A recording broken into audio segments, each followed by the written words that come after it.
Assalamualaikum warahmatullahi wabarakatuh. Selamat malam semuanya. Salam sejahtera bagi kita semua.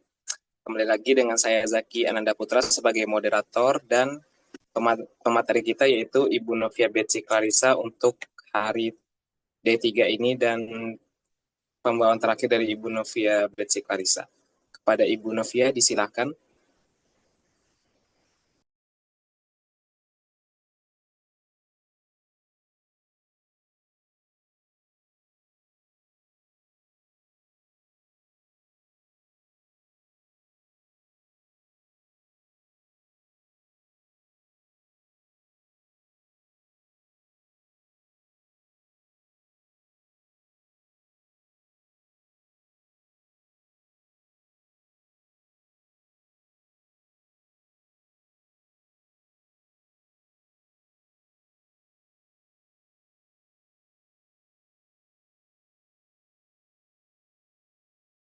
Baik, terima kasih Bapak Zaki Ananda Putra selaku moderator pada malam hari ini. Pertama-tama, Assalamualaikum warahmatullahi wabarakatuh. Selamat malam semuanya. Sebelum mulai, saya mau pantun dulu ya. Belajar malam ditemani kopi, membaca modul sampai berganti hari. Upat bukan sekedar hafal teori, pahami pasal agar lulus dengan pasti. Oke, kita masuk ke hak tanah dan pendaftaran tanah. Dasar hukumnya dari pasal 33 ayat 3 UD 1945, UPA pastinya, kemudian PP nomor 24 tahun 97 tentang pendaftaran tanah, kemudian ada PP nomor 18 tahun 2021 tentang hak pengelolaan, hak atas tanah, SRS dan pendaftaran tanah. Kemudian Permen ATR BPN nomor 18 tahun 2021 tentang cara penetapan hak pengelolaan dan hak atas tanah. Kemudian ada Permen ATR BPN nomor 16 tahun 2021 tentang perubahan ketentuan pelaksanaan pendaftaran tanah. Nah, pengertian hak atas tanah menurut pasal 4 ayat 1 dan ayat 2 UPA, hak atas tanah adalah hak yang diberikan oleh negara kepada subjek hukum berupa orang perseorangan atau badan hukum untuk menggunakan, memanfaatkan, dan mengambil manfaat dari sebidang tanah tertentu beserta ruang di atas dan tubuh bumi di bawahnya sepanjang diperlukan bagi penggunaan tanah tersebut sebagai peraturan perundang-undangan. Nah, hak atas tanah ini berasal bisa dari negara atau berdasarkan peralihan hak ya. Hak atas tanah ini mempunyai tiga unsur yaitu untuk menggunakan, untuk memanfaatkan, dan juga mengambil manfaat yang sepanjang diperlukan. Oke, next. Kemudian jenis hak atas tanah menurut UPA ya ada hak milik, hak guna usaha, HGB, hak pakai yang telah kita pelajari kemarin, hak sewa untuk bangunan, hak membuka tanah, hak memungut hasil hutan, hak-hak lain yang ditetapkan undang-undang. Nah, hak-hak yang bersifat sementara kayak kemarin, hak gadai, hak usaha bagi hasil, hak menumpang, dan hak sewa tanah pertanian ini juga termasuk dalam jenis hak tanah menurut UUPA. Oke, next. Kemudian perolehan hak atas tanah. Ini sudah saya bikinkan gambarnya supaya kalian mudah memahami ya. Perolehan hak atas tanah ini ada empat cara, yaitu yang pertama pemberian hak oleh negara. Jadi negara memberikan hak atas tanah kepada seseorang atau badan hukum. Nah, hak ini apa aja? Ini ada hak milik, HGU, HGB, dan juga hak pakai. Kemudian cara perolehan yang kedua yaitu dengan cara peralihan hak. Oh, karena adanya jual beli menggunakan akta PPAT, hibah menggunakan akta PPAT, tukar penukar, inbrand, dan lelang menggunakan akta PPAT. Kalau akta lelang ini menggunakan kalau lelang menggunakan akta lelang dengan pejabat lelang kelas 2 maupun pejabat lelang kelas 1. Kalau kelas 2 itu dari gelarnya SH. Kalau kelas 1 itu biasanya dari pegawai lelang itu sendiri. Kemudian perolehan hak atas tanah yang ketiga yaitu beralih karena pewarisan, ya, karena seseorang meninggal dunia maka beralih ke ahli warisnya. Kemudian dengan cara perubahan hak bisa dari HGB menjadi hak milik itu karena adanya peningkatan hak. Ya, kemudian jika hak pakai menjadi hak milik itu harus memenuhi syarat. Ya, oke. Next. Setelah hak atas tanah tadi diperoleh kepada pihak lain, hak tersebut harus dapat dibuktikan sebagai dasar pendaftaran tanah melalui pembuktian hak baru ataupun pembuktian hak lama. Next. Nah, pembuktian hak baru ini ada apa aja? Jadi jenis hak baru ini ada hak milik, HGU, hak pakai yang diberikan oleh negara. Alat buktinya ini berupa SKPH, surat keputusan pemberian hak dari PPN. Kemudian hak pengelolaan, ini alat buktinya berupa penetapan pemberian hak pengelolaan. Kemudian ada tanah wakaf.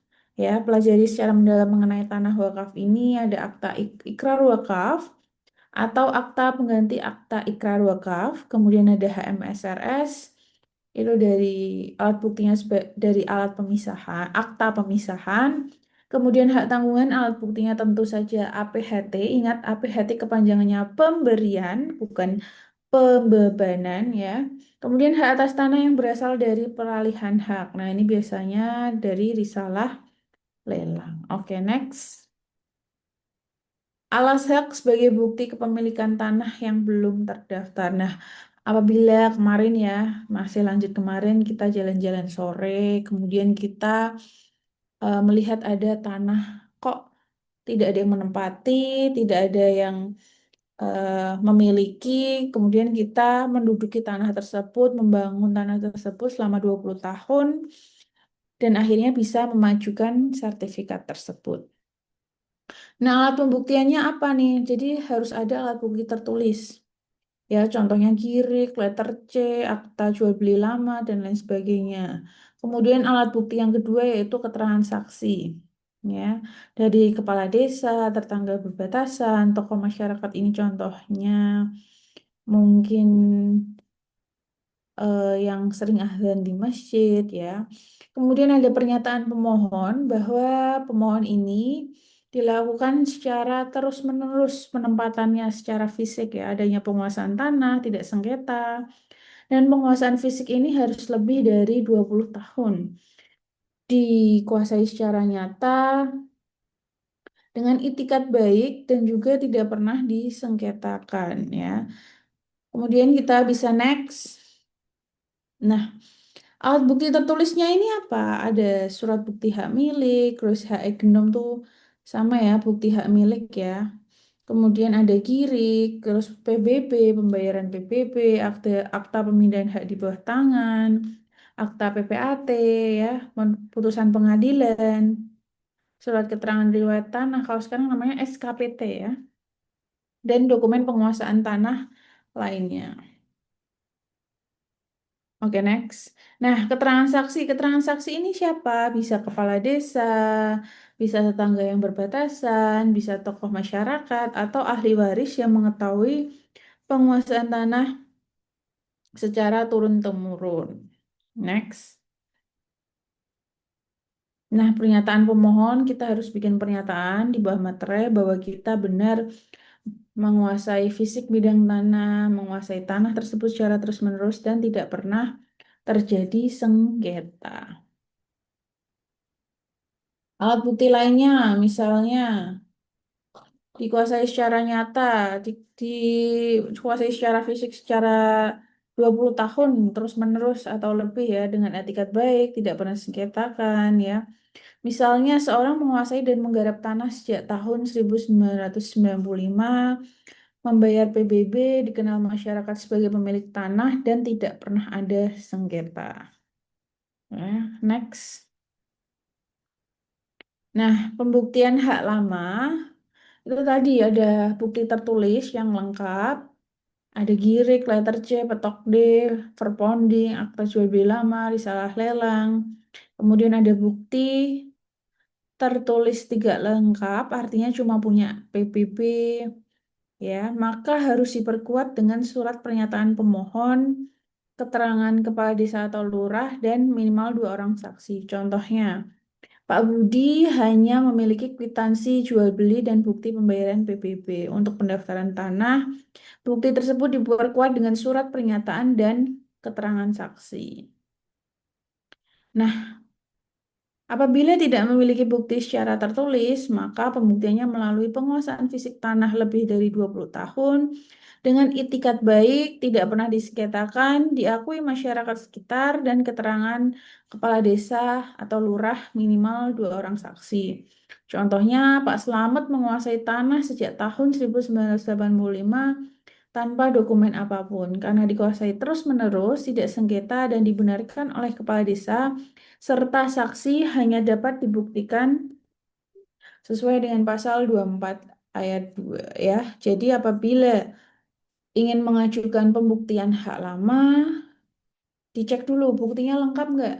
Nah, kalau tidak lengkap bukti tertulisnya, maka harus diperkuat dengan surat pernyataan pemohon, keterangan lurah, dan minimal 2 orang saksi. Kemudian apabila tidak memiliki bukti tertulis, maka pembuktiannya harus tadi menguasai 20 tahun dengan itikat baik, tidak disengketakan, diakui masyarakat sekitar, dan ada saksi juga keterangan desa. Ini baru saja ya, saya mau nggarap ini.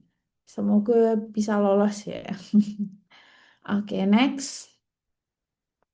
Perbedaan pembuktian hak lama dan hak baru. Lah, kalau hak lama itu berarti tanahnya tanah konversi, alat buktinya letter C, ada keterangan saksi, pernyataan pemohon. Ya, kalau misalnya pembuktian hak baru itu harus dari penetapan dari hak pengelolaan, ada dari akta ikrar wakaf, ada akta pemisahan, HMSRS, APHT, atau risalah lelang.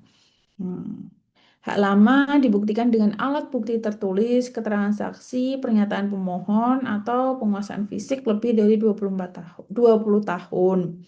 Sedangkan hak baru dibuktikan dengan penetapan pemberian hak atau akta yang melahirkan hak. Oke, next. Kalau pemilik tanahnya sudah meninggal, bagaimana membuktikan siapa ahli warisnya? Nah, pembuktian karena meninggalnya seseorang ini menggunakan peralihan pewarisan. Seperti apa? Kita next. Nah, ini ada ketentuan lama dan juga ketentuan baru yang membedakan hanya akta keterangan hak mewaris. Kalau dulu hanya untuk golongan tertentu ya.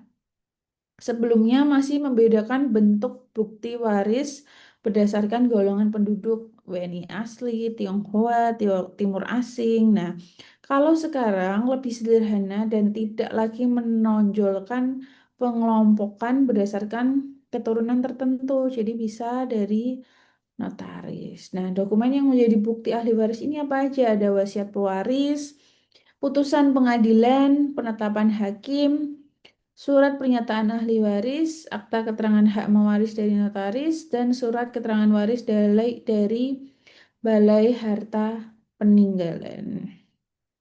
Ya, next. Setelah seseorang memperoleh atau memiliki hak atas tanah, bagaimana negara memberikan kepastian dan perlindungan hukum atas hak tersebut? Nah, next ini kita menggunakan pendaftaran tanah. Pendaftaran tanah itu apa next? Nah, dasar hukum pendaftaran tanah ini disebutkan dalam pasal 19 bahwa pendaftaran tanah diatur dengan PP. PP-nya apa saja? Ada PP nomor 2497 tentang pendaftaran tanah, ada PP nomor 18 tahun 2021, ada PMNA KBPN nomor 3 tahun 97, ada PP nomor 24 tahun 97, ada Permen ATR BPN nomor 8 tahun 2012, ada Permen ATR KBPN nomor 7 tahun 2019, dan Permen ATR BPN nomor 16 tahun 2021. Nah, sejarah pendaftaran tanah ini juga dikenal sebagai kadaster. Nah, dalam rangka menjamin kepastian hukum, maka namanya menjadi reh kadaster atau legal kadaster, yaitu pendaftaran tanah dalam rangka menjamin kepastian hukum. Nah, kalau fiskal kadaster itu pendaftaran untuk keperluan pemungutan pajak. Oke, next. Nah, pendaftaran tanah ini merupakan serangkaian kegiatan yang dilakukan pemerintah secara terus-menerus berkesinambungan, teratur dalam rangka pengumpulan, pengolahan, pembukuan, dan penyajian pemeliharaan data fisik dan juga data yuridis dalam bentuk peta data, peta dan daftar mengenai bidang atas satuan rumah susun, termasuk pemberian surat tanda bukti haknya bagi bidang tanah yang sudah ada haknya, dan hak milik atas satuan rumah susun, serta hak-hak tertentu yang membebaninya. Nah, objeknya ini apa aja? Ada hak milik, HGU, HGB, hak pakai, hak pengelolaan, tanah wakaf, hak MSRS, hak tanggungan, dan tanah negara tertentu. Oke, next. Tujuan pendaftaran tanah ini lumayan sering keluar dalam latihan soal ya. Yang pertama pasti menjamin kepastian hukum dan perlindungan hukum atau biasa tadi disebut kadaster atau legal kadaster. Kemudian menyediakan informasi kepada pihak-pihak yang berkepentingan, artinya ada akses publisitas di situ. Kemudian untuk terselenggaranya tertib administrasi pertanahan. Oke, next. Kemudian asas-asas pendaftaran tanah ini juga sering keluar dalam latihan soal ya, sederhana artinya mudah dipahami, yang kedua aman ya. Kata kuncinya teliti dan cermat sehingga hasilnya dapat memberikan kepastian hukum. Terjangkau artinya kata kuncinya memperhatikan kebutuhan kemampuan golongan ekonomi lemah. Kata kunci yang keempat yaitu memadai dalam pelaksanaannya, ada kesinambungannya, ada pemeliharaan datanya. Kemudian kata kunci yang kelima yaitu terbuka, artinya publik dapat memperoleh informasi. Tadi ada asas publisitas di situ.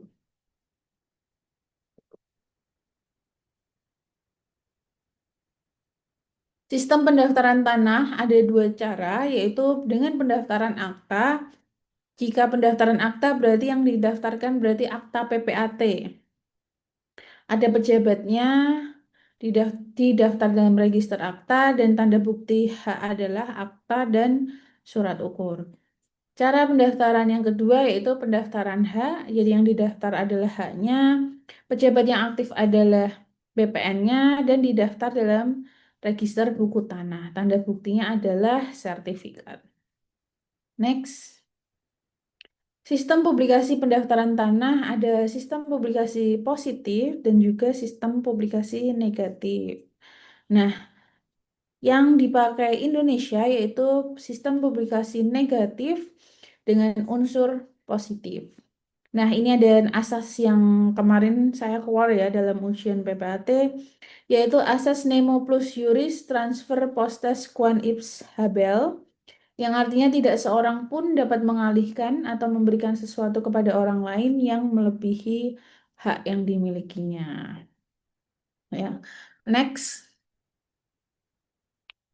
Sistem publikasi pendaftaran di Indonesia yaitu sistem publikasi negatif yang berunsur positif. Artinya apa? Sertifikat merupakan alat bukti yang kuat. Negara mengakui data yang tercantum dalam sertifikat, namun pihak lain masih dapat menggugat apabila memiliki hak yang lebih kuat atas tanah tersebut. Jadi bisa dibilang BPN ini juga tidak mau memastikan, membenarkan bahwa data yang mereka miliki adalah benar. Jadi sebenarnya mereka tuh hanya mencatat dan yang memohonkan, yang membuat pernyataan. Jadi ketika digugat pasti, bukan pasti ya, seringnya BPN ini dapat mengamankan diri. Karena apa? Ketika muncul muncul sertifikat berdasarkan permohonan dari permohon. Namun, ketika sertifikat itu terbit, terbit itu tidak menjadi sertifikat satu-satunya atau sertifikat yang pasti milik si A pemohon tadi. Sertifikat ini bisa digugat oleh pihak B apabila pengajuan gitu. Tapi ketika BPN disalahkan, BPN tidak mau. Karena apa? Karena permohonannya dari si A. Jadi BPN maunya yang salah adalah si A meski BPN yang menerbitkan sertifikat. Nah, kelemahan dari sistem negatif ini, pemegang sertifikat tidak memperoleh perlindungan mutlak. Ya, masih bisa digugat di pengadilan. Cara mengatasi kelemahan ini ada lembaga leverworking, yaitu seseorang dapat kehilangan haknya apabila dalam waktu lama membiarkan tanahnya tidak diurus, dikuasai, sedangkan pihak lain menguasai dan memperoleh tanah tersebut dengan itikat baik. Tadi yang saya bilang, ketika jalan-jalan pagi, tidak lihat siapa yang punya, kemudian menetap di situ, mendirikan bangunan, tadinya bangunannya semi menjadi bangunan tetap, berhubungan baik dengan tetangga, mengajukan permohonan, terbit deh sertifikatnya ya. Mengapa menggunakan lembaga reverworking? Nah, ini tuh sumbernya dari hukum adat.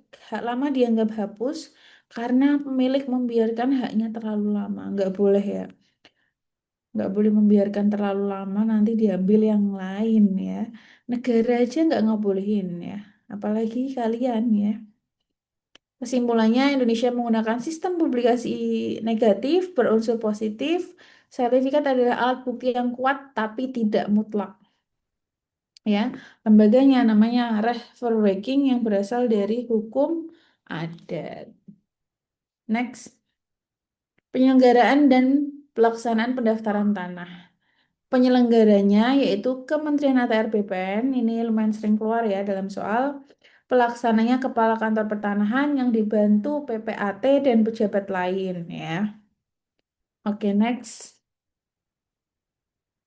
Objeknya, objeknya ini ada bidang-bidang hak milik, hak guna usaha, hak guna bangunan, dan hak pakai.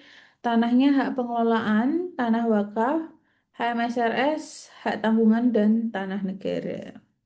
Ya, pendaftaran tanah yang objeknya bidang tanah yang berstatus tanah negara dilakukan dengan mencatat dalam daftar tanah dan tidak diterbitkan sertifikat. Ya, kalau tanah negara nggak perlu sertifikat ya. Next. Pelaksanaan pendaftaran tanah, nah ini ada secara sistematik dan juga sporadik. Ya, kegiatan pendaftaran tanah untuk pertama kali ini juga sering keluar, ada 5. Pengumpulan dan pengolahan data fisik, pembuktian hak dan pembukuannya, penerbitan sertifikat, penyajian data fisik dan data yuridis, juga penyimpanan daftar umum dan dokumen. Pemeliharaan data dan pendaftaran tanah dilakukan apabila terjadi perubahan data fisik dan data yuridis, ini juga sering keluar, meliputi pendaftaran peralihan dan penembubanan hak, pendaftaran perubahan data, pendaftaran tanah lainnya. Next. Nah, ini penjelasan mengenai tadi ya pendaftaran tanah untuk pertama kali, sistematik, sporadik, dan juga pemeliharaan data pendaftaran tanah. Ini kita pelajari lebih mendalam mengenai contoh-contohnya. Next. Nah, ini harus hafal ya. Pengertian mengenai pendaftaran tanah pertama kali yaitu rangkaian kegiatan yang dilakukan secara terus-menerus dalam rangka menjamin kepastian hukum dan perlindungan hukum. Kata kuncinya terus-menerus, berkesinambungan dan teratur mengenai pemeliharaan data fisik dan juga data yuridis berbentuk peta dan daftar demi tercapainya informasi mengenai bidang tanah serusun, termasuk tanda bukti hak dan hak-hak yang membebaninya. Next. Nah, kondisi pendaftaran tanah ini yang dapat dari seminar. Ya, ini capaian nasional sampai dengan September 2025. Sebenarnya dari seminar itu hanya data sampai 2024, cuma ini saya update lagi pakai ChatGPT ya. Datanya dimasuk-masukin, kemudian ini update-nya. Jadi BPN itu punya target nasional untuk pendaftaran tanah itu ada di 126 juta bidang. Nah, sisa yang belum terdaftar ini hanya 2,3%. Jadi sertifikat tanah ini lagi digencar-gencarkan supaya data fisik dan juga data yang ada di BPN itu sinkron dan bisa diupdate melalui aplikasi Sentuh Tanahku. Rekan-rekan bisa download aplikasi tersebut ya. Oke, next. Pendaftaran tanah secara sistematik yaitu didasarkan pada suatu rencana kerja dan dilaksanakan di wilayah-wilayah yang ditetapkan oleh menteri. Nah, ini ada panitianya. Ini sering keluar ya. Seorang ketua panitia, ya. Kemudian ada seorang pegawai BPN yang mengenai pendaftaran tanah, seorang pegawai BPN yang mempunyai pengetahuan di bidang hak atas tanah, kemudian kepala desa atau kelurahan. Oke, next. Tahapan pendaftaran sistematik ya. Kalau dulu itu pengumumannya selama 14 hari. Nah, setelah sebelum berlakunya PP nomor 18 tahun 2021, itu pengumumannya dilakukan selama 30 hari kerja. Ya, next. Nah, ini pendaftaran tanah sporadik ya, yaitu untuk melakukan pengukuran bidang tanah, pendaftaran hak baru, dan juga pendaftaran hak lama. Pengukurannya apa aja? Ada pemecahan, pemisahan, penggabungan, penataan batas, ya, dan lain-lain. Next. Nah, ini tahapan tanah sporadik sama pengumumannya kalau sekarang 30 hari kalender, dulu 60 hari kerja. Nah, pendaftaran tanah sporadik ini menggunakan dana dari APBN atau APBD. Contohnya Prona dan pensertifikan tanah melalui kerjasama lintas sektor. Next. Pelaksanaan pendaftaran tanah yaitu pengumpulan dan pengolahan data fisik. Nah, ini ada pembuatan peta dasar pendaftaran, kemudian penetapan batas bidang-bidang tanah, kemudian ada pengukuran, pembuatan daftar tanah, pendaftaran, dan pembuatan surat ukur. Ya, jadi ini dalam rangka pengukuran. Oke, next. Pengumpulan data yuridis, nah ini pengumpulan data mengenai status hukum bidang tanahnya. Pemegang hak atas tanahnya siapa, adakah HT-nya, adakah riwayat perolehan hak atas tanah, ya. Penelitian alat bukti kepemilikan, penetapan kebenaran data yuridis, pengumuman data fisik, dan pengesahan hasil pengumumannya. Nah, pemeliharaan data fisik dan data yuridis. Kalau data yuridis itu pasti tentang pembebanan hak, perubahan data, pembaruan hak atas tanah, terkait perubahan pemegang hak, adanya peristiwa hukum, adanya hak jual beli, adanya APHB ya. Ini data yuridis. Kalau data satunya, next, data fisik. Nah, ini ada pemisahan, pemecahan, penggabungan. Contohnya ada di next. Nah, ini pemecahan. Satu bidang tanah yang sudah didaftar dapat dipecah secara sempurna. Untuk tiap-tiap bidang dibuatkan surat ukur, buku tanah, dan sertifikat baru menggantikan yang lama. Apabila tanah yang dipecah sedang dibebani HT, maka HT tidak hapus tapi tetap membebani. Kemudian pemisahan, satu bidang tanah yang sudah didaftar dapat dipisahkan sebagian atau beberapa bagian yang selanjutnya merupakan satuan bidang baru dengan status hukum yang sama. Ya, kalau pemecahan dibagi secara sempurna, kalau pemisahan Dari 300 jadi 225 dan 75. Kalau pemecahan menghasilkan banyak bidang baru dan menggantikan bidang yang lama. Kalau pemisahan menghasilkan satu bidang baru sedangkan bidang lainnya tetap induk ya. Oke, next. Kalau penggabungan itu dilakukan dengan syarat tanahnya saling berbatasan, pemiliknya sama, hak atasnya sama, sisa jangka waktunya sama. Ini kemarin saya dapat klien mau penggabungan tanah. Dengan PD-nya saya ngomong, oh bisa-bisa ya tanahnya sebelahan gitu. Ternyata nama di sertifikatnya beda. Setelah saya tanda tangan kan legalisir. Oh ini tanahnya sini. Saya mau ngecek ini doang.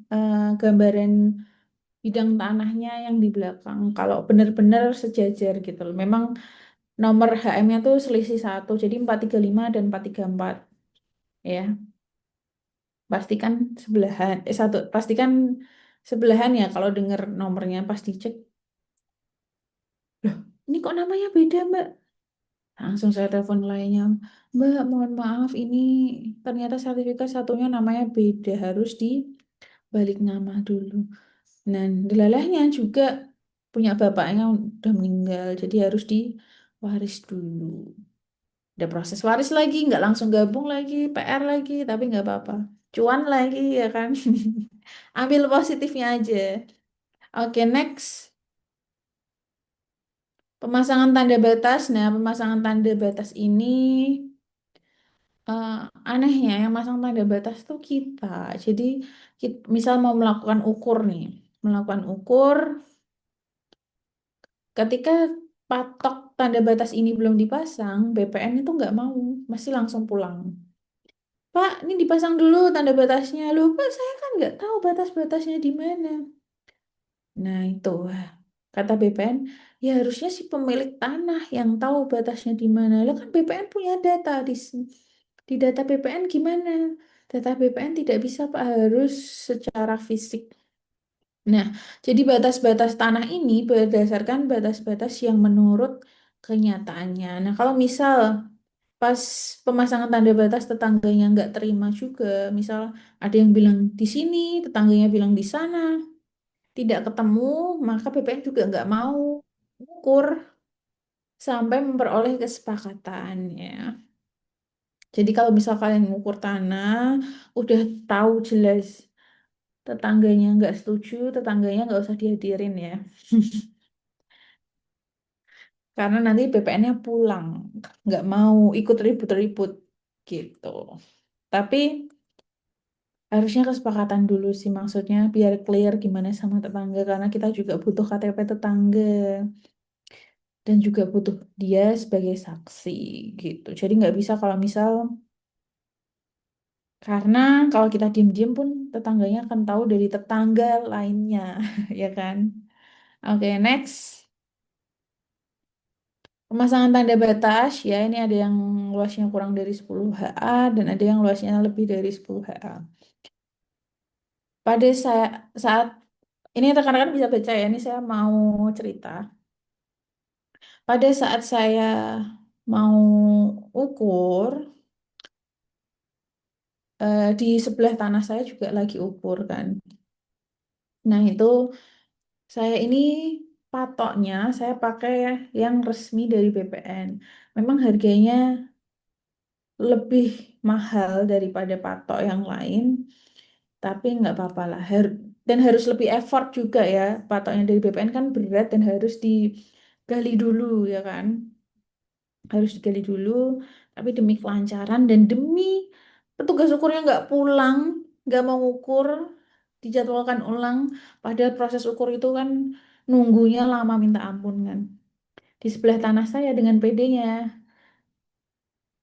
dia masang patoknya tuh pakai besi yang bentuknya yang kayak yang A, tapi tuh ringan banget ya. Jadi tinggal cep cep cep gitu.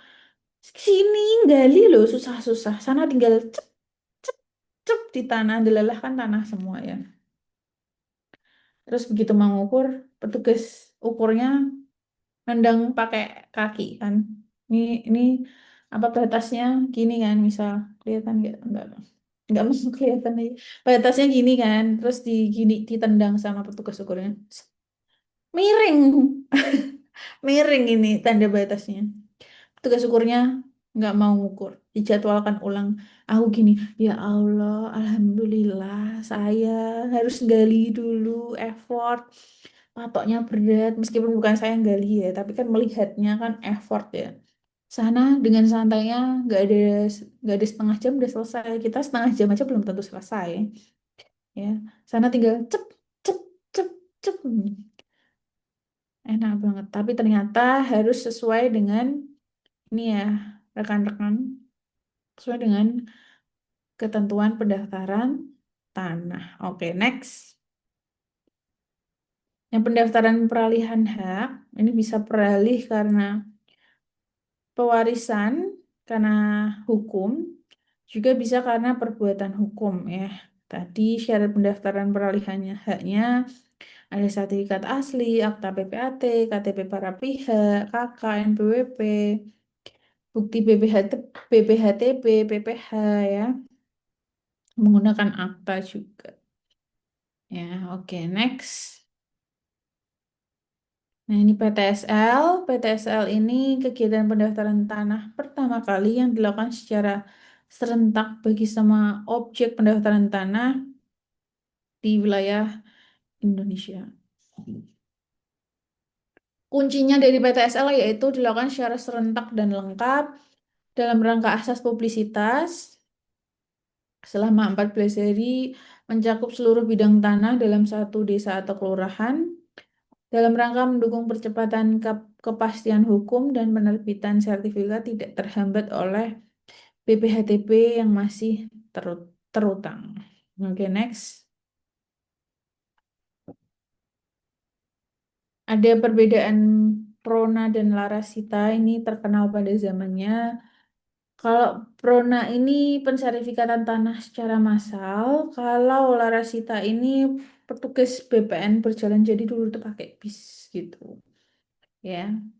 Ini sama-sama dalam rangka percepatan sertifikat. Next. Kemudian ada pembebanan hak. Kalau sekarang pakai hak tanggungan elektronik ya. Next, kita akan bahas detailnya. Nah, ini yang sering keluar mengenai hak tanggungan nih ya. Asasnya apa aja, kemudian jenis layanannya apa. Sekarang udah pakai tanda tangan elektronik dan warkah elektronik. Jadi fisiknya tidak dikirim ke kantor BPN, cukup upload-upload aja. Ya, next. Penerbitan sertifikat, ya, sertifikatnya kalau misalnya ini lengkap, bisa diterbitkan sertifikat, ya. Oke, next. Sekarang nih sertifikat elektronik ya, rekan-rekan. Kita akan pelajari detailnya. Bentuknya sekarang udah seperti itu ya. Next. Nah, ini sertifikat elektronik dari Undang-Undang Cipta Kerja Nomor 11 Tahun 2020, namun baru terlaksana 2026 ya. Oke, next. Nah, ini kita yang perlu pelajari ini. Bagian atas tertulis Kementerian ATR BPN dengan lambang Garuda di tengah. Padahal itu lambang notaris ya. Terus bagian kanan terdapat keterangan edisi penerbitan dan QR code untuk mengakses sertifikat elektronik. Bagian judul sertifikat menjelaskan jenis hak dan NIB. Bagian 1, paragraf pertama menjelaskan lokasi dan luas tanah. Keterangan pemegang hak berupa nama, paragraf selanjutnya untuk mencatat batas daftar hak, dan bagian 2, petunjuk lainnya yang melekat pada sertifikat. Nah, ini. Oke, next. Bagian 3, berisi gambar bidang tanah dilengkapi dengan QR code. Tapi QR code-nya ini cuma bisa pakai aplikasi Sentuh Tanahku ya. Kemudian menjelaskan apabila ada catatan-catatan seperti blokir, sita, Terus kemudian menerangkan kabupaten atau kotanya pertanahan, tanda tangan elektronik, dan logo BSRI. Ya, next. Penolakan pendaftaran oleh kantor pertanahan. Nah, ini penolakannya kenapa?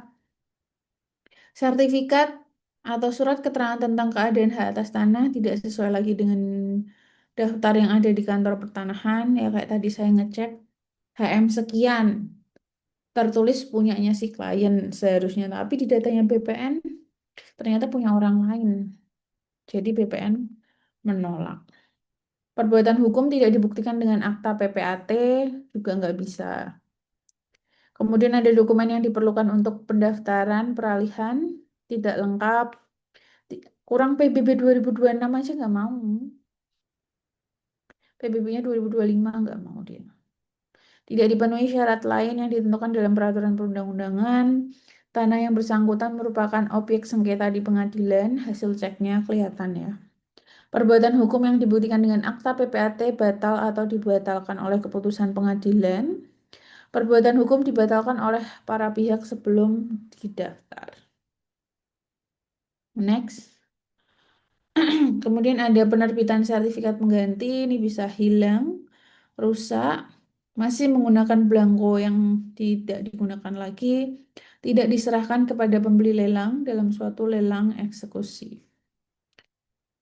Permohonan sertifikat pengganti dapat diajukan oleh pihak yang namanya tercantum dalam pemegang hak dalam buku tanah yang bersangkutan, merupakan penerimaan hak berdasarkan akta PPAT atau akta risalah lelang.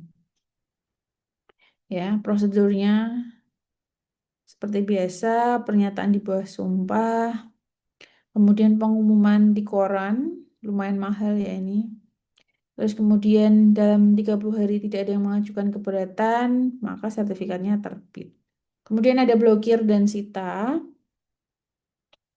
Nah, pencatatan blokir ini tindakan administrasi Kepala Kantor Pertanahan untuk menetapkan status quo pembukaan pada hak atas tanah yang bersifat sementara terhadap perbuatan hukum dan peristiwa hukum. Kalau sita ini dari lembaga peradilan. Jadi blokir ini dari kantor pertanahan, sedangkan sita ini dari pengadilan. Ya, ini perbedaannya. Kalau ada yang bingung blokir sama sita sama apa beda sih gitu. Beda ya. Oke, next. Terima kasih. Semoga lolos one shot ya, sehat, sukses dan berkah selalu. Semoga lolos one shot. Oke, terima kasih Ibu Novia atas pemaparan materinya. Kita lanjut ke sesi tanya jawab. Dan lumayan banyak pertanyaannya. Ya. Yang pertama dari Kak Raisa, biasanya pengumuman di koran berapa lama ya, Bu? Eh, Kalau kita mendaftar di koran, kalau mendaftar di koran sih cepet ya. Jadi kita misal ngajuin hari ini, biasanya besok atau lusa itu udah terbit kalau sudah bayar ya. Terus kalau di korannya untuk sertifikat hilang tuh biasanya 1 bulan. Jadi ketika 1 bulan tidak ada yang menuntut, sertifikatnya bisa terbit. Oke, kita lanjut pertanyaan kedua di Kak Kevin. Izin bertanya, Bu, kalau pemisahan tanah, apakah tanah tersebut harus HGB atau bisa SHM kemudian langsung melakukan pemisahan? Bisa, bisa. HM bisa pemisahan juga, nggak harus HGB. Oke, kita lanjut ke pertanyaan ketiga dari Kak Farhanani. Izin bertanya, dalam pembuktian hak lama tidak memiliki bukti tertulis. Seluruh persyaratan sudah terpenuhi, cuma satu yaitu lurah tidak mau tanda tangan dengan alasan pembuktian tidak ada. Kiranya apa solusi dalam hal ini? Mohon pencerahannya. Memang lurah ini memegang peranan penting ya. Kalau misalnya lurah nggak mau tanda tangan, susah. Karena lurah atau kepala desa itu mereka bisa ngeluarin DPP 5 ya, atau surat keterangan yang bisa di-scan ya. Karena sekarang elektronik, jadi DPP 5-nya itu nggak perlu tanda tangan basah tapi pakainya barcode. Nah, kalau misal lurahnya nggak mau tanda tangan, ditanyakan ke kantor pertanahannya. Mungkin ada bukti lain yang bisa memperkuat alat bukti tanah tersebut. Jadi tergantung juga BPN masing-masing ya. Jadi kalau misal lurahnya nggak mau, tanya ke BPN-nya apa. Kalau lurahnya nggak mau, bisa digantikan alat bukti yang lain apa gitu. Gitu.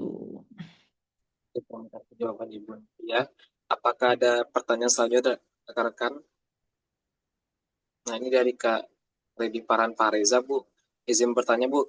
Dalam keadaan bencana alam sehingga berdampak kepada tanah milik masyarakat. Pertanyaannya, satu, apakah masyarakat bisa mengurus kembali tanah mereka yang hilang atau rusak? Dua, bagaimana dengan kantor PPAT yang terdampak?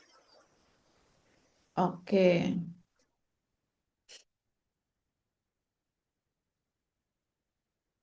Oke, seru nih.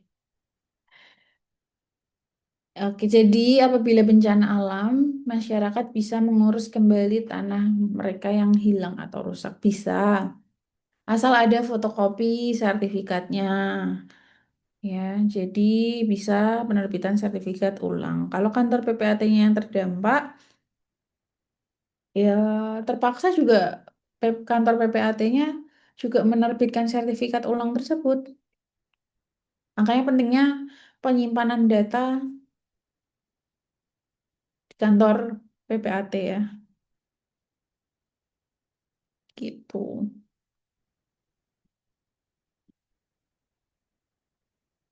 Oke. Oke, kita lanjut pertanyaan selanjutnya. Bu, bisa dijelaskan terkait panitia A dan panitia B? Besok dia panitia A, panitia B itu ranah Kementerian ATR BPN. Lebih jelasnya nanti tanyakan sama mereka. Karena yang saya tahu hanya panitia A ya dalam peningkatan hak yang habis itu panitia A datang. Kalau panitia B mungkin tingkatannya di Kanwil ya untuk pemberian hak atas tanahnya tuh.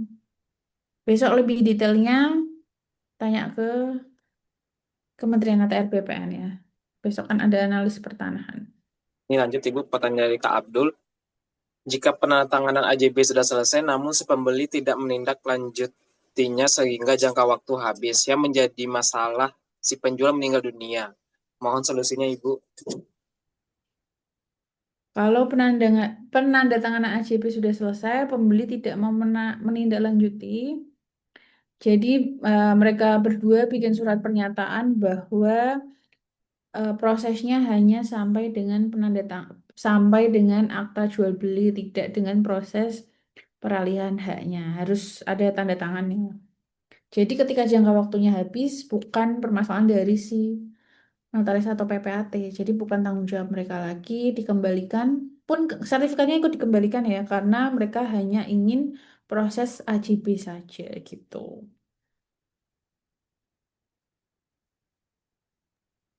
Oke, kita lanjut. Pertanyaan selanjutnya, izin Bu terkait laut yang bisa dimiliki bagaimana ya? Laut itu tidak bisa diberikan hak milik ya, karena bukan tanah. Karena bukan tanah, Tid- mm-mm. Bukan objek hak milik juga. Mungkin yang memperoleh hak itu dari tanah timbul kali ya, tanah timbul karena sedimentasi atau tanah hasil reklamasi. Jadi laut itu tidak dapat dimiliki, tetapi dalam kondisi tertentu tanah yang muncul atau terbentuk wilayahnya itu dapat diberikan hak atas tanah melalui prosedur yang telah ditetapkan pemerintah gitu. Tanah timbul, unsibling ya, unslibing. Oke, terima kasih Ibu Novia. Apakah ada pertanyaan lainnya rekan-rekan sekalian sebelum kita memasuki sesi soal?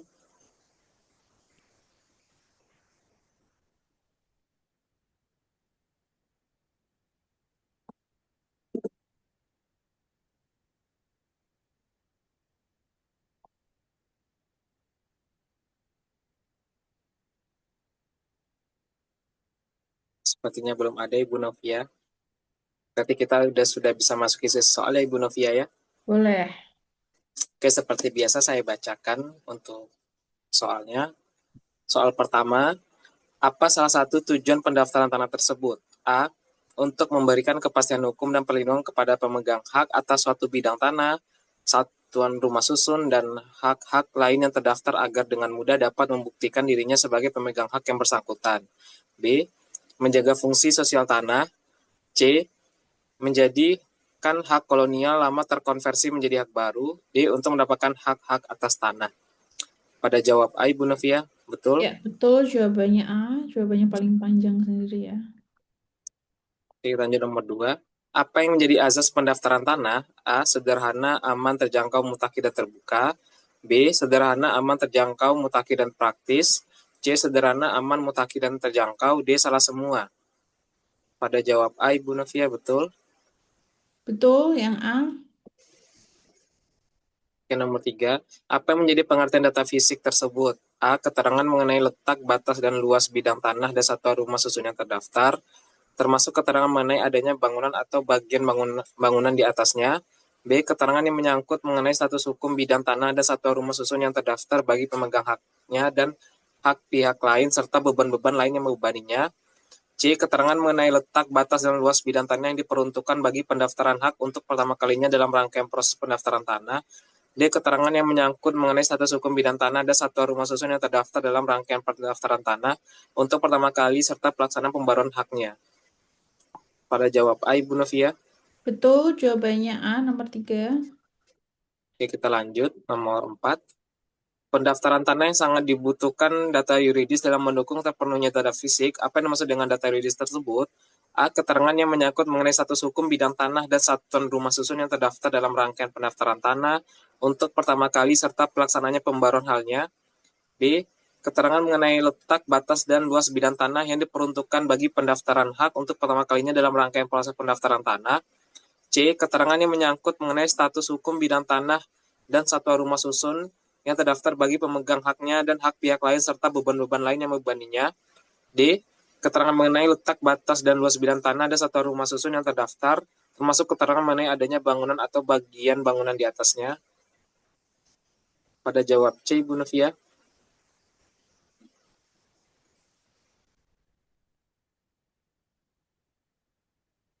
Jawabannya A ya. Jawabannya A. Pertama Silakan, kali. silakan ditandai rekan-rekan sekalian. Oke, kita lanjut nomor 5.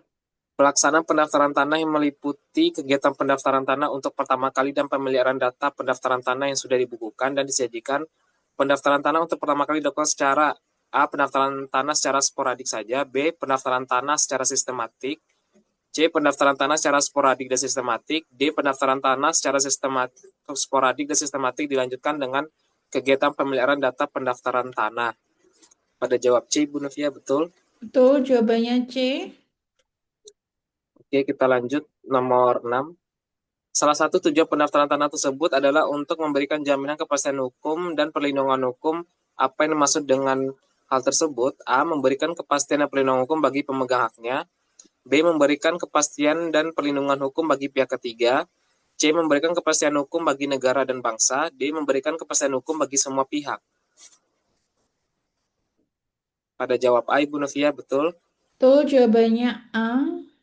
Oke, kita lanjut. Rekadaster dan legal kadaster. Kita lanjut nomor 7. Apa yang dimaksud dengan res cadastre? A. Memberikan jaminan kepastian hukum dan perlindungan hukum bagi pemegang haknya. B. Memberikan kepastian hukum bagi seluruh anggotanya dan pemegang hak atas tanah. C. Memberikan bantuan hukum bagi yang membutuhkannya. D. Memberikan kedudukan yang sama antara satu dan lainnya. Pada jawab A, Ibu Novia, betul? Betul, jawabannya A. Tadi ya, kespil. Nomor 8. Pendaftaran tanah secara sistematik selalu memiliki peran yang berbeda dibandingkan dengan pendaftaran tanah secara sporadik. A. Adanya peran pengusaha untuk melakukan pendaftaran tanah tersebut. B. Adanya peran pemerintah secara nyata menjadi program pendaftaran tanah tersebut. C. Adanya peran pengusaha dan individu mengelola pendaftaran tanah untuk memberikan jaminan kepastian hukum. D. Adanya peran individu saja. Pada jawab B, Ibu Novia, betul? Betul, jawabannya B. Kita lanjut nomor 9. Pendaftaran tanah secara sporadik sebagaimana yang diartikan kegiatan pendaftaran tanah untuk pertama kali yang dilaksanakan atas permintaan pihak yang berkepentingan mengenai satu atau beberapa objek pendaftaran tanah dalam wilayah atau bagian wilayah suatu desa atau kelurahan secara individu atau masalah apa yang membedakan dengan pendaftaran tanah secara sistematik. A. Objek dan alat bukti yang diajukan. B. Pihak-pihak yang melakukan pendaftaran tanah. C. Pelaksanaan pendaftarannya yang masing-masing berbeda. D. Tidak adanya prakasa pemerintah sebagaimana pada pendaftaran tanah secara sistematik. Ada yang jawab B, ada yang jawab C, ada yang jawab D. Jawabannya D. Tidak adanya prakasa pemerintah. Oke, kita lanjut. Nomor 10. Sebutkan objek pendaftaran tanah. A. Bidang-bidang tanah yang mempunyai dengan hak milik, HGB, HGU, dan hak pakai. B. Tanah pengelolaan. C. Tanah wakaf. D. Benar semua. Pada jawab D, Ibu Novia, betul? Betul, jawabannya D. Oke, kita lanjut nomor 11. Apakah tanah negara yang juga merupakan objek pendaftaran tanah? A. Sebagai objek pendaftaran tanah. B. Sebagai objek pendaftaran tanah juga dilakukan dengan proses pendaftaran. C. Sebagai objek pendaftaran tanah dilanjutkan dengan pendaftaran tanah untuk pertama kali. D. Sebagai objek pendaftaran tanah dilakukan dengan meminta dan mengajukan permohonan kepada kantor pertanahan setempat. Ada yang jawab A dan jawab D, Bu Novia.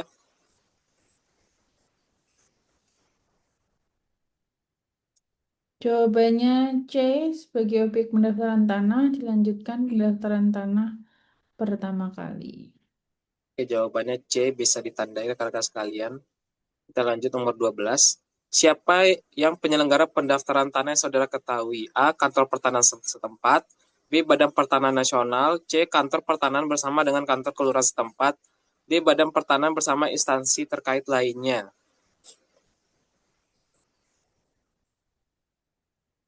Pada jawab B, Bu Novia. Ya, Ada betul. yang jawab Jawabannya B. PPN dari pasal 5 PP 2497. Oke, jawabannya bravo, Badan Pertanahan Nasional. Kita lanjut nomor 13. Siapa yang dikatakan pihak pelaksana pendaftaran tanah? A. Kantor pertanahan setempat. B. Badan Pertanahan Nasional. C. Kantor pertanahan bersama dengan kantor kelurahan setempat. D. Badan Pertanahan bersama dengan instansi terkait lainnya.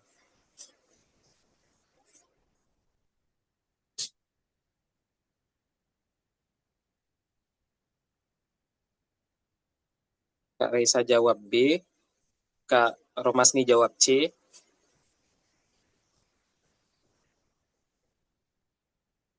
Kak Anita jawab D. Kak Fajri Jawaban, jawab B.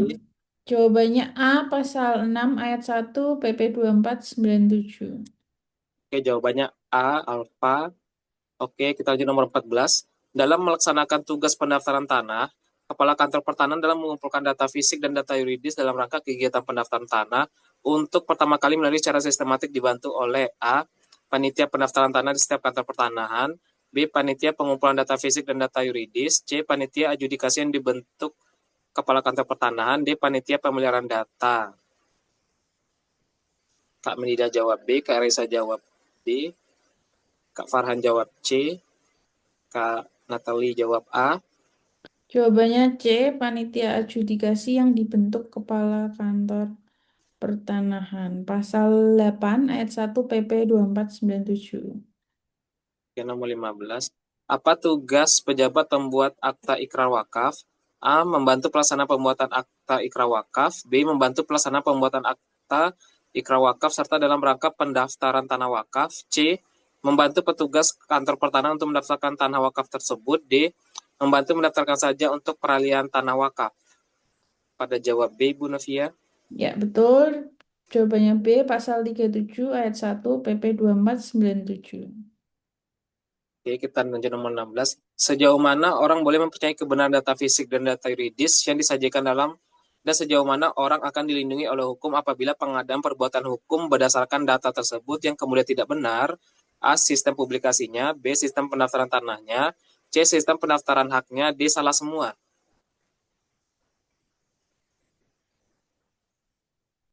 Pada jawab A, Ibu Novia. Ya, betul. Jawabannya A, sistem publikasinya. Kita lanjut nomor 17. Dalam penyelenggaraan pendaftaran tanah yang menggunakan sistem publikasi positif, A. Negara tidak menjamin data fisik dan data yuridis. B. Negara menjamin sepenuhnya baik data fisik dan data yuridis. C. Negara tidak menjamin sepanjang didukung dengan alat bukti lainnya. D. Negara menjamin sepanjang yang diketahui saja. Pada jawab B, Ibu Novia, betul. Jawabannya B, negara menjamin sepenuhnya baik data fisik dan data yuridis. Ya, nomor 18. Penyelenggaraan pendaftaran tanah yang menggunakan sistem publikasi negatif adalah A. Negara tidak menjamin data fisik dan data yuridis. B. Negara menjamin sepenuhnya baik data fisik dan data yuridis. C. Negara tidak menjamin sepanjang didukung dengan alat bukti lainnya. D. Negara menjamin sepanjang yang dia ketahui saja. Pada jawab A, Ibu Novia, betul. Ya, betul. Jawabannya A. Oke, kita lanjut nomor 19. Apa yang saudara ketahui dengan lembaga akuistif verjaring atau lembaga reverse possession? A. Pihak menguasai bidang tanah yang beretiket baik dalam dan menguasai tanah yang bersangkutan secara nyata dan terbuka selama sekian tahun tanpa ada pihak yang menggugat oleh hukum, dia ditetapkan sebagai pemiliknya. B. Pihak tertentu yang menguasai bidang tanah secara mengajukan permohonan pendaftaran tanah secara sistematik dan sporadik. C. Pihak yang menguasai bidang tanah dengan mengajukan gugatan secara perdata dan menguasai bidang tanah tersebut secara turun-temurun. D. Benar semua. Pada jawab A, Ibu Novia. Ya, betul. Jawabannya A. Oke, kita lanjut nomor 20. Sistem publikasi pada pendaftaran tanah Indonesia adalah tidak menggunakan sistem publikasi negatif murni dan sistem publikasi positif murni, melainkan A. Sistem publikasi positif saja. B.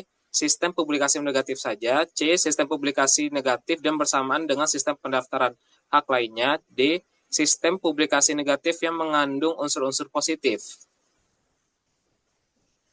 Pada jawab D, Ibu Nevia, betul. Ya, betul. Jawabannya D. Lanjut nomor 21.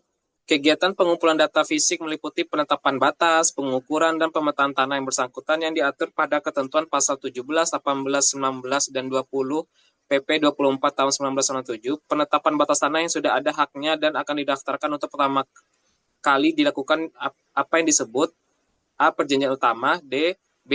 Kontradiktoir delimite. C. Pendaftaran tanah untuk pertama kali. D. Pendaftaran dan pemegang data. Pada jawab D, Ibu Novia.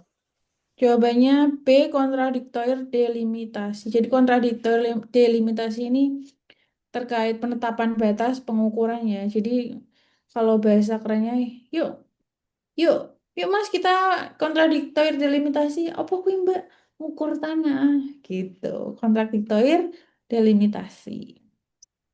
Oke, lanjut nomor 22. Pengumpulan data yuridis hak-hak lama sebagaimana yang diatur pada ketentuan pasal 24 ayat 1 dan 2 PP 24 tahun 1997 adalah hak-hak atas tanah yang data yuridisnya bersumber pada alat-alat bukti pemilikan tanahnya.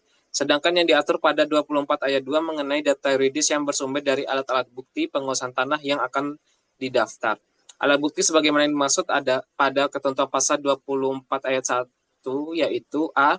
Alat bukti tertulis. B. Keterangan saksi. C. Pernyataan yang bersangkutan yang kadar kebenarannya dianggap cukup untuk mendaftarkan hak dan pemegang hak dan hak-hak pihak lainnya membebaninya. D. Benar semua.